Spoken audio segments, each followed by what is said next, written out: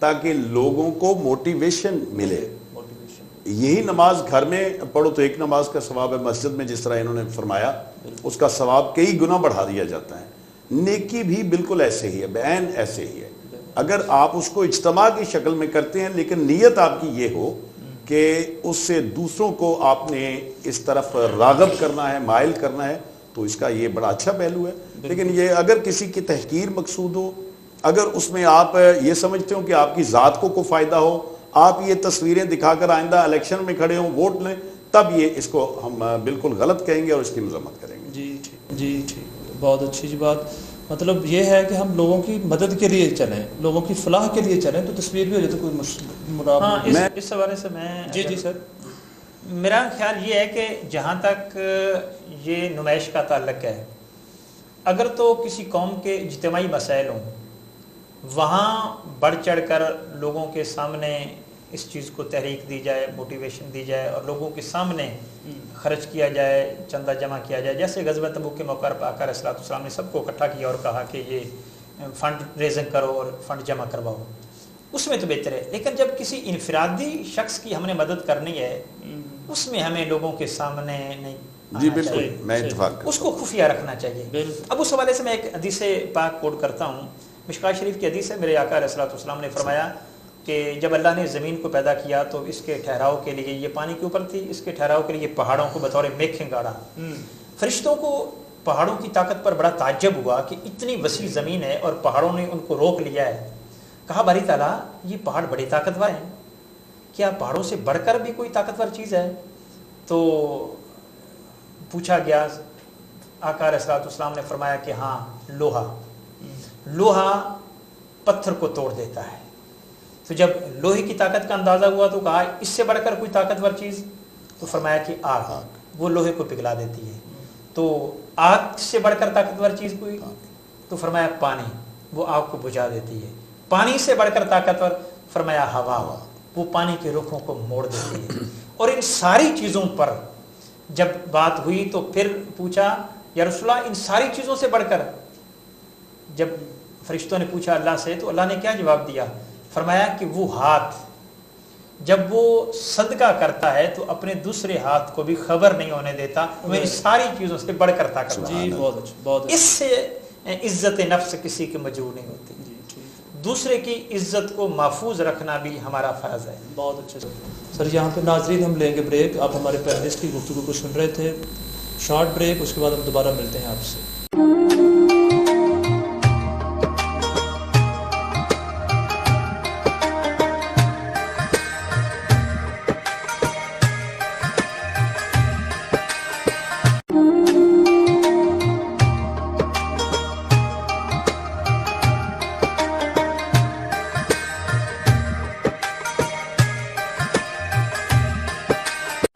Corona سے ڈرنا نہیں, بچنا ہے. اپنے گھر اور کپڑوں کو صاف رکھنا ہے, اپنے ہاتھوں کو صاف رکھنا ہے. مولی واشنگ پاؤڈر, داغ اب کوئی مسئلہ نہیں. Welcome back wears. بریک کے بعد آپ دوبارہ آپ کو خوش آمدید. ہم اپنے پینلسٹ سے دوبارہ کویشچن کریں گے. پہلے جناب شوکت علی شوکت صاحب سے. شوکت صاحب, آج کا جیسا کہ دور ہے, جیسا ہم وبا میں پہلے ہی بات ہوئی چل رہی ہے, معاملات ڈسٹرب ہیں, تو ہم اپنے لوگوں کا, اپنے معاشرے کے لوگوں کا معیار زندگی بلند کرنے کے لیے کیا کر سکتے ہیں؟ کیسے ان کا معیار زندگی بلند کر سکتے ہیں؟ اس کے بارے میں کوئی آپ کی سجیشنز, کوئی رائے ہو تو وہ ہمیں ضرور دیجیے. ملک صاحب, معیار زندگی بلند کرنے کا ہم اگر سوچیں عام حالات میں, نارمل حالات میں, تو وہ زیادہ بہتر رہتا ہے. آج کل جو حالات چل رہے ہیں, ان حالات میں ہمیں ایک دوسرے کی بھوک کا احساس کرنا چاہیے. لوگوں کی ان مشکلات کا جو ان حالات میں پیدا ہوئی ہیں, کرونا کی وجہ سے جو کام بند ہو گئے ہیں. جس طرح میں کہوں گا کہ میں ایک تاجر کی حیثیت سے آپ کو بتاؤں گا کہ شاہ کوٹ میں 4000 دکانیں ہیں, اور ان 4000 دکانوں پر کم از کم بھی ہوں گے تو 12000 جو ورکر کام کر رہے ہیں.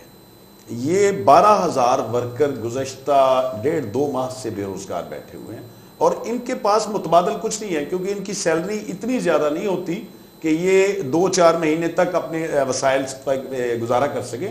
ان کو ڈیلی ویجز پہ رکھا جاتا ہے, اور ڈیلی ویجز والے کے لیے یہ بہت ضروری ہے کہ اس کو ڈیلی کام ملے. اگر کام روز نہیں ملے گا تو اس کے لیے مشکلات پیدا ہوں گی. آج کل ہم سب سے زیادہ جو یہ قوم کر رہی ہے, مطلب یہ لوگ کر رہے ہیں, اس میں کوئی شک نہیں کہ الحمدللہ پاکستان چیریٹی کے لحاظ سے آج کل غالباً دنیا میں پہلی پوزیشن پر ہے, اور یہ بہت بڑی بات ہے کہ آپ اتنی بڑی یعنی 7 ارب آبادی کی دنیا میں آپ اللہ کی راہ پہ خرچ کرنے والوں میں پہلے نمبر پر ہیں. لیکن پرابلم یہ ہے جو میں نے محسوس کیا ہے کہ ہم اس کو چینلائز نہیں کر سکے, اس چیریٹی کو چینلائز نہیں کر سکے. ہم دیتے بہت ہیں لیکن دینے کا طریقہ کار ٹھیک نہیں ہے. اگر اس کو کولیکٹیولی ہم سب مل کر کام کریں تو میرا خیال ہے کہ تھوڑے کو بھی بہت زیادہ اچھے طریقے سے استعمال کر سکیں. جی بہت شکریہ. جی نعیمی صاحب, میرا نیکسٹ کویسچن ہے آپ سے کہ آج کے دور میں ہمارے علماء جو ہمارے عام لوگوں کے معاشرتی مسائل ہیں ان کی بہتری کے لیے کیا کردار ادا کر سکتے ہیں؟ کس طرح سے ان معاشرتی مسائل کو حل کیا جا سکتا ہے؟ کوئی اس بارے میں ہمیں کوئی گائیڈ لائنس دیجیے گا. بہت اچھا سوال ہے ملک صاحب آپ کا.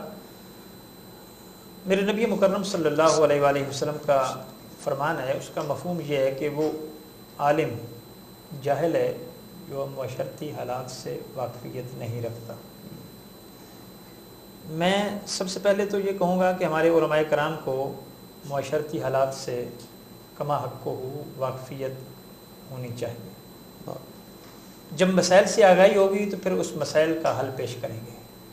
اور میں نہیں سمجھتا کہ قرآن مجید فرقان حمید سے بڑھ کر کوئی کتاب ہے جو دنیا کے مسائل کا حل پیش کر سکتی ہے. ہماری خوش قسمتی ہے کہ ہمارے پاس وہ کتاب ہے جس میں تمام مسائل کا حل کما حق موجود ہے.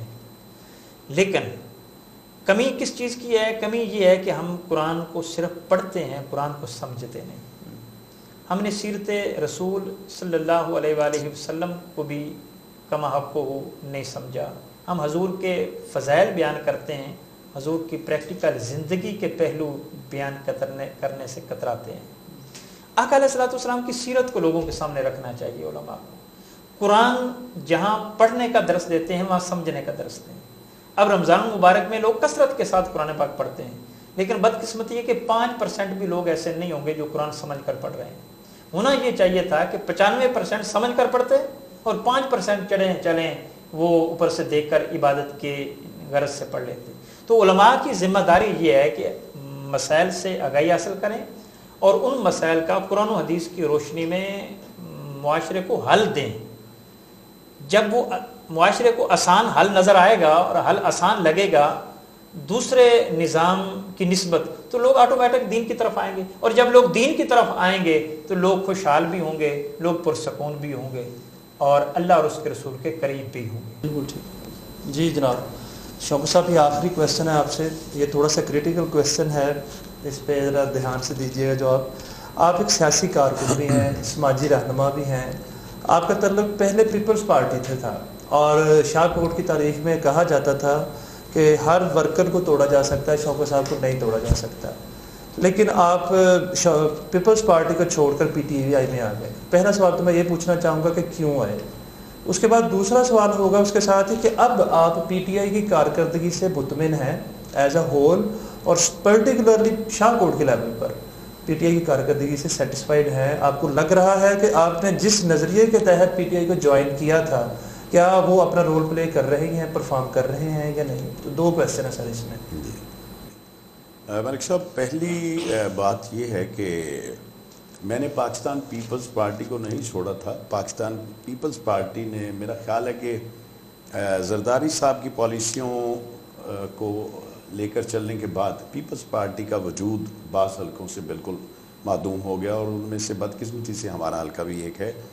آپ کو شاید یاد ہوگا کہ 88 کے الیکشن میں 1988 کے الیکشن میں ڈسٹرکٹ شیخوپورہ کی 5 سیٹیں تھیں اور 5 پر پاکستان پیپلز پارٹی کے لوگ جیتے تھے, اور یہ بجا طور پر اس وقت پنجاب کا لاڑکانہ تھا.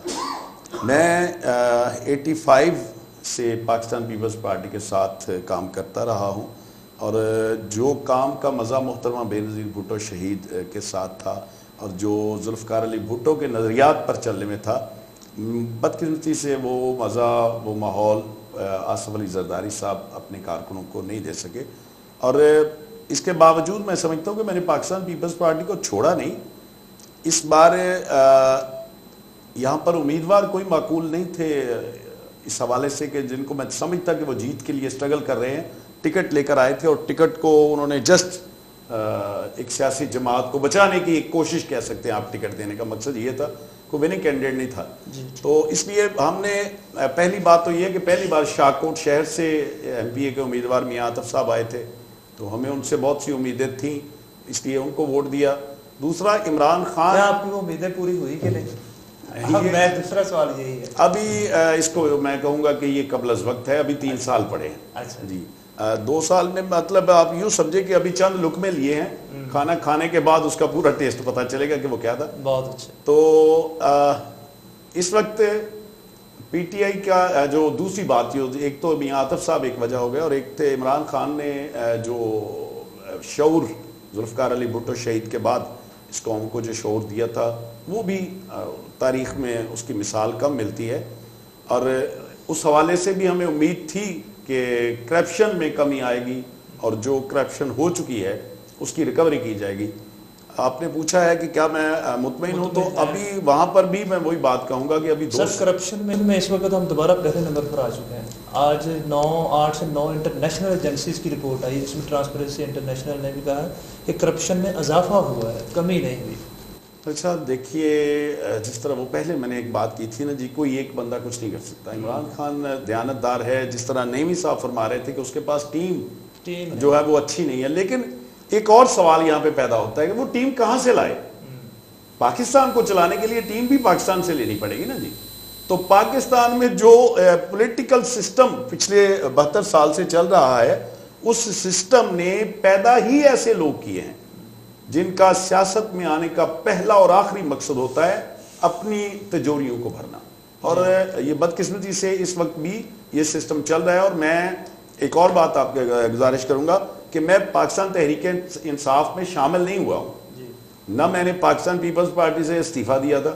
میں نے صرف vote us bar P T I کو دیا تھا, اور اس کا فیصلہ میں 5 سال بعد, 5 سال پورے ہونے کے بعد کریں گے کہ وہ کس حیثیت میں رخصت ہو. بہت شکریہ جی. ڈیئر ویورز, آپ نے ہمارے پروگرام کو سنا, انجوائے کیا, دیکھا کہ ہمارے 2 پینلسٹ نے کس طرح اپنی رائے دی, کس طرح سے ہم مواقعات مدینہ کی طرف, اخوت و بھائی چارے کی طرف آئے.